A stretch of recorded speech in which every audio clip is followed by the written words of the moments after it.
and we will finish with this one inshallah ta'ala.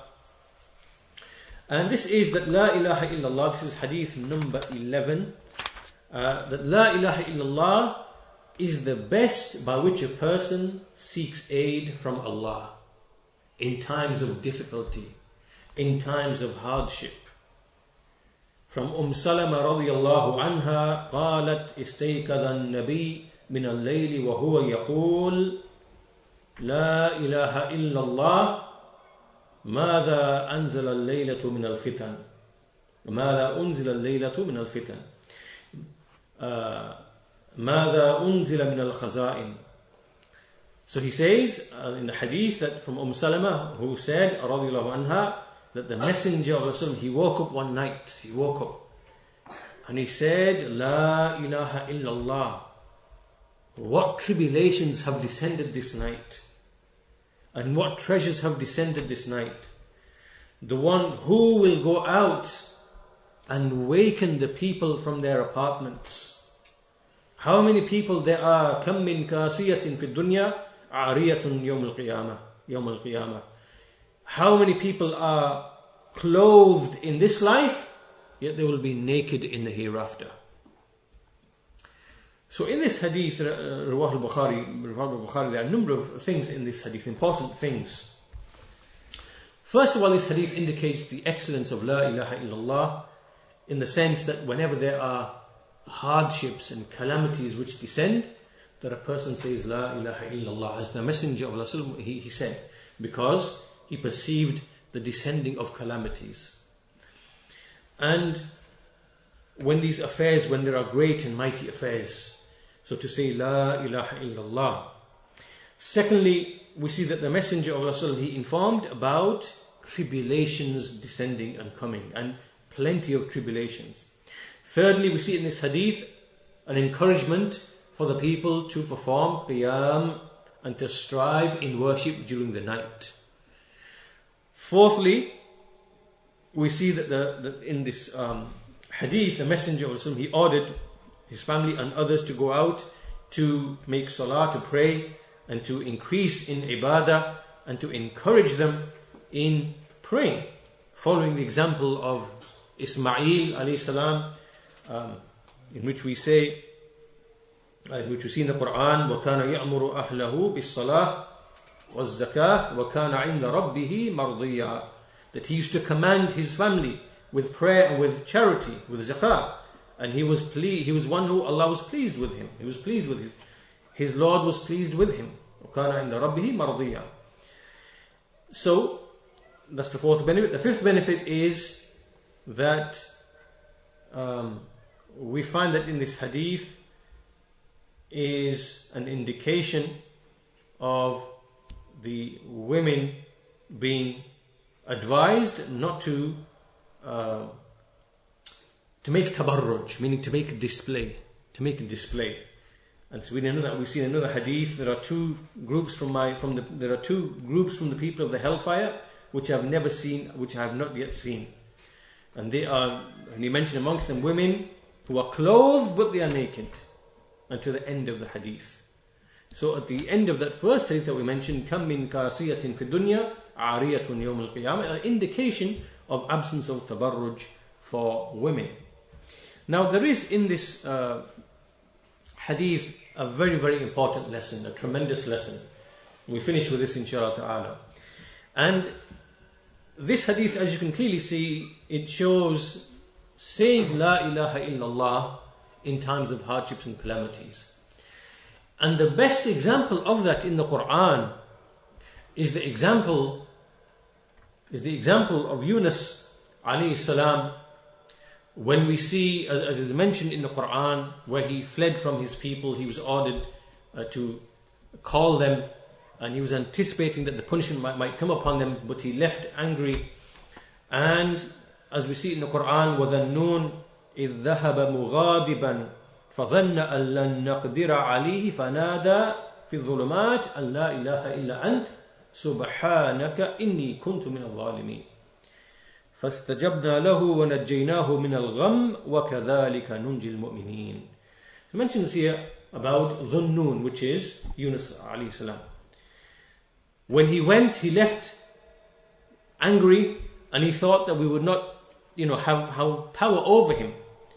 And then, as the story goes, that he went on a ship, and then he was tossed out of the ship, and he was swallowed by a whale. And whilst he was in that darkness, he thought he was going to perish. What did he say? What did he do? He said, فَنَادَى فِي الظُّلُمَاتِ, in the darkness as he called out, he said, لَا إِلَهَ إِلَّا اللَّهِ لَا إِلَهَ إِلَّا أَنْتَ سُبْحَانَكَ إِنِّي كُنْتُ مِنَ الظَّالِمِينَ. So he mentioned the kalima La ilaha illallah. He made mention of Tawheed, the greatness of Allah, His right of being worshipped. This kalima incorporates all of that, His rububiyyah, His names and attributes, His right of being worshipped. He called out with that kalima La ilaha illallah.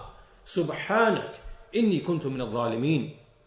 How free are you of imperfections? I was the one who was Allah, I was wrong. And then what did Allah say? He said, فَاسْتَجَبْنَا لَهُ, we responded to him. وَنَجَّيْنَاهُ مِنَ الْغَمِّ, and we saved him from his anxiety. وَكَذَلِكَ نُنْجِلْ مُؤْمِنِينَ. Thus do we save the believers. In this, it shows you how Tawheed removes calamities. Tawheed erases calamities. All types of calamities. Look at the calamity that Yunus al-Islam was in. What calamity is there where you are in the ocean, the darkness of the ocean, swallowed by a whale in the darknesses? What prospect have you got of thinking that you are going to survive? So he made this dua, and Allah Azza wa Jal, He responded to him, and He saved him. Now the point that we take from this is that Tawheed removes calamities. Tawheed rectifies societies. There are people present today, ignorant people, misguided people, and what's scary is that these people have spent 6 years in Islamic institutions like the Medina University, and they come out and they say that there's too much focus on Tawheed. That people speak as if, focus on Tawheed and your affairs will be put right, as if by magic. He used the word magic. This is not logical, this is not realistic. These are the words that these people, this jahil, this individual uses. That to speak like this, to speak like what you've read, what you've heard from this ayah in the Quran, to speak with this type of language, that Tawheed removes calamities, that Tawheed rectifies societies, that you describe this as this is magical thinking, this is kufr. To speak with this type of language about Allah, His Tawheed, and the effects of Tawheed, and Allah's laws in His creation, right? To speak like this is the utmost jahl that there can be. And it is also a statement of kufr as well, to speak like this. To say that this is magical thinking, and that this is not logical, and this is not realistic. Right? This is the height of ignorance and foolishness to speak like this. But there are people who actually speak like this after spending years and years and years in Islamic institutions where you are supposed to have studied Tawheed, and you are supposed to have studied the issues of Aqidah and so on and so forth. So this shows that the hearts are in between the fingers of Ar-Rahman, and that we should fear for ourselves that a person, that because of a sickness in his heart and a disease in his heart, that a person, his heart can be stripped of knowledge and understanding, and his heart can be turned towards another direction because of, maybe there's a sickness in his heart, maybe he's seeking fame, maybe he's seeking fortune, maybe he's not sincere, and then he's looking for these things, he's reading other books and books of philosophers and activists and politicians, and and picking up things from what they are writing, and then the knowledge is then erased from his heart, and then he starts speaking with that nonsense, and then he forgets what he knew before. A person forgets what the knowledge he had before. These things can happen to people, and that's why it is upon us to be fearful of this. And in fact, there's a beautiful point mentioned by Sheikh Salih al-Sheikh at the end of his commentary on At-Tahawiyah, where Imam At-Tahawi makes dua to Allah, that He keeps us, that this is our creed, we stick to it, we abandon anyone who doesn't follow it, We ask Allah to keep us firm upon this and to keep our hearts firm upon this. He made dua after the end of the creed. And then Shaykh Salih explains that, this shows that the issues of belief, they are in the heart and they in turn affect a person's actions. And that knowledge in the heart can be erased. That what you once knew, it can be erased, it can disappear. And this shows the great importance of constantly learning. This is the point that he's making, that constantly sticking and learning the affairs of Tawheed, constantly speaking about the affairs of Tawheed. Because look, this is the example I've just given you. How can a person, a graduate, spent 6 years in the city of Medina, can come out and speak with jahl like this? How is this fathomable that a person speaks with such jahl? This shows that knowledge that a person once possessed, it can be taken away. Can be taken away. And so therefore, what this hadith number 11, the benefit that we take from this is the greatness of La ilaha illallah, how it removes calamities, how it rectifies societies, it rectifies the person, his heart, and this is from the greatest virtues of the Kalima La ilaha illallah. And then also we are fearful of an evil end, we are fearful of the loss of knowledge, we are fearful of the turning of our hearts.